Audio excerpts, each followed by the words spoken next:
So many challenges. I was Yes. going to ask you, just in terms of like your credits, you have a huge list of credits. You've got Star Trek and Steve Jobs, but then you've got things like the internship, right, and Hall Pass. hmm Like these are hugely different styles. Is one harder than the other? Is one more fun? Is it great to, every few weeks or a few months to do something completely different? Or They all have both. Well, almost all of them have some component of fun. Not all of them are fun, but there are usually some components of fun. work is still work, right? Yes. But certainly there are some that are very much more rewarding and much more challenging technically, which is one of the things I enjoy is, figuring out how do we, make this thing that's being required or asked for or bringing them something really cool that we can do.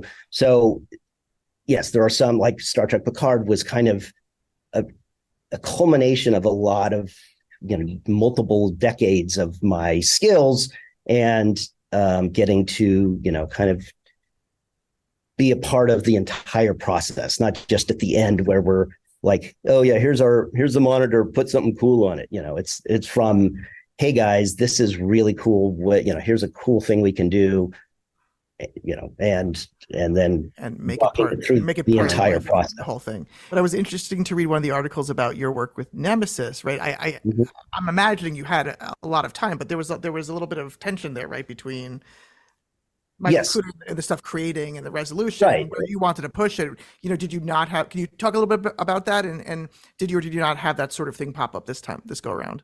Back on Nemesis, where I was brought in to do the playback, and at the time, Michael Okuda was in charge of his whole graphics team that was at Paramount because they were doing the TV series. I was fortunate that I had worked with a couple of the people who were involved in producing Nemesis on previous projects. So they had brought me in because they knew that it was a pretty big show. I did get to do a lot of stuff that I wanted to do and push things further than Mike Okuda was wanting to do initially because he was used to doing everything with backlit panels and then a little cutout for a 19-inch CRT at 640 by 480 resolution.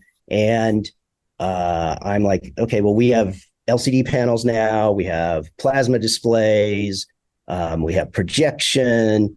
And so I was just always pushing for things that, would allow us to do more. And, A so little there more was futuristic on Star Trek more makes sense. futuristic on Star Trek, yes, which, I always, as I had mentioned in an article recently, I always found kind of a little weird that on a futuristic show, they were so against using the future, the newer technologies. Sure.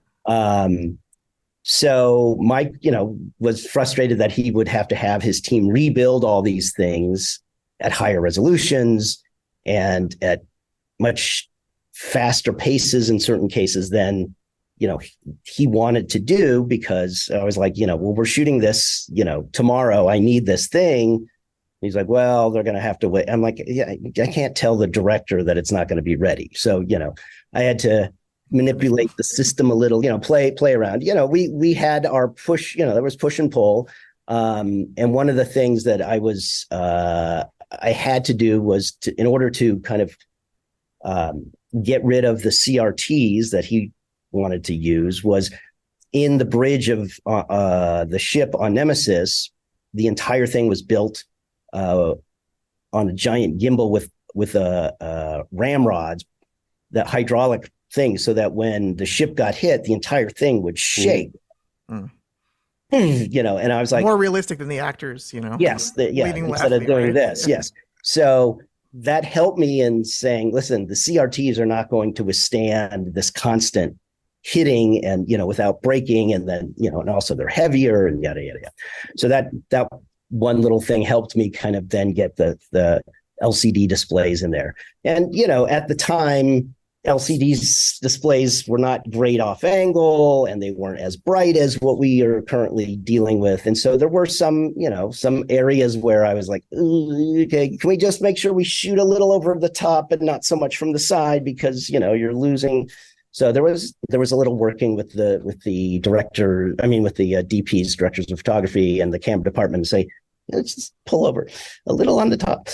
In most cases, everything looked pretty good. It still looks very good. There's a few shots in that film today that I'm still a little like, I wish I had some other display technology for this particular thing. And then moving forward to Picard, which was, about 21 years later, a lot of the stuff that we wanted to do in the past, we could now do practically. One of the big new technologies was the transparent OLEDs from LG. And that was one of the first things that we actually wanted to purchase, because they were build to order units. And it was an 8 to 12 week build time. Yeah. So that when I was hired, I'm kind of jumping all over here, but when I was hired in March of 2020,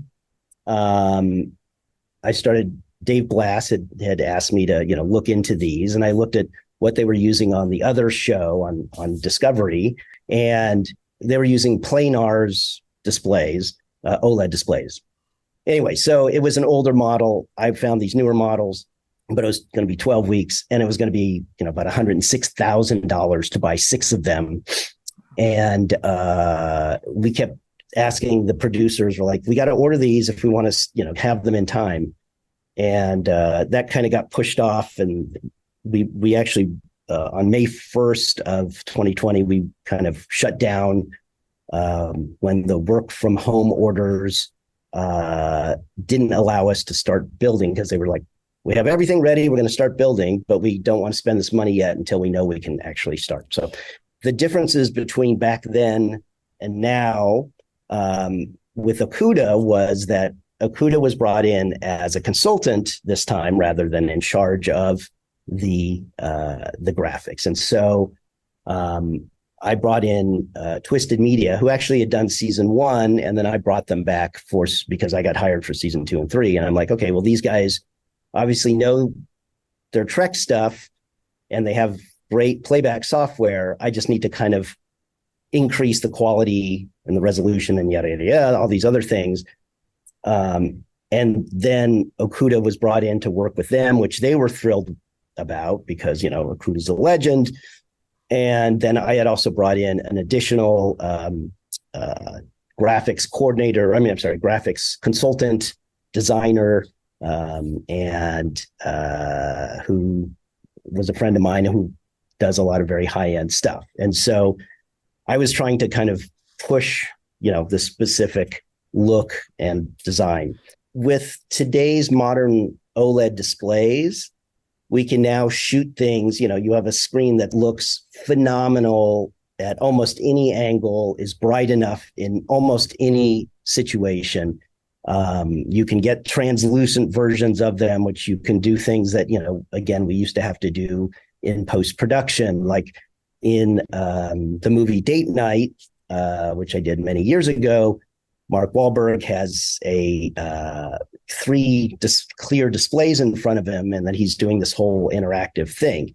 That was all done in post, which I oversaw, but I was also there on set to say, do this over here and do this over there. Mm-hmm. Now, and that took months to kind of design this whole interface to match what his actions were. Now it's like we have the graphic there that they can actually look at and interact with, which saves us a lot of time and also looks a hell of a lot better. Looks more real. Yeah. Okay, Don, I have 5 questions, so go away. Okay. Okay, I'll allow you to speak now, Trevor. Go ahead. I literally have 5 questions. I want to back up specifically to the hardware before we get to the content. Sure. If I understand correctly, first thing is that the monitors are on screen. They have to have a refresh rate that matches the frame rate of the camera. right? Do they have to have a color science that matches the color of the sensor or the film stock? Like, do you have to start? Do you have to start So there? there's two different things. So the refresh rate is more specific to CRT, so the older tube monitors. And so in that case, we needed a monitor that would refresh at 48 hertz, which is twice of 24. And then we had a sync box. We had a standards converter, which we would take our signal, put it through this device, run it at 48 hertz. It would have a Genlock capability so that we would sync that to the camera. And then we would look through the camera. You'd have to pull the film. You'd look through the camera, and then you'd have a little sensor adjustment. So you'd watch the roll bar, which you would see on the old CRTs. Yep. You dial it down to the bottom of the frame and just park it there. Right. And then hopefully that would lock there. And then if you had multiple cameras, they all had to be, connected together with the cables. So they were all gen locked. And then if you had multiple monitors, then all the monitors, even if there are different feeds, then all of them would then need to sync so that they're all refreshing at the same rate. Right. So yes, that's a situation with CRTs and plasmas. Not as much now with OLED and LCD. It's not completely gone. There is still some need depending on the type of technology. I can go into details of that later, but for the most part, LCDs and OLEDs are okay.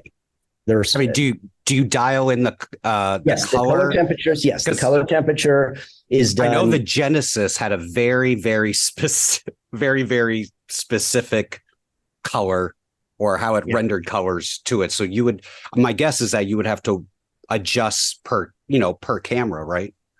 It depends. Yes. So in the past, we'll just go to Nemesis. On Nemesis, we were using, we custom built these control boxes that was VGA, and then it broke out to 5-wire, and you would have an RGB dial on the unit. And so you could adjust with an actual physical button the color temperature to get to 3200 or close to 3200, which is the color temperature that they typically are shooting at for tungsten indoors.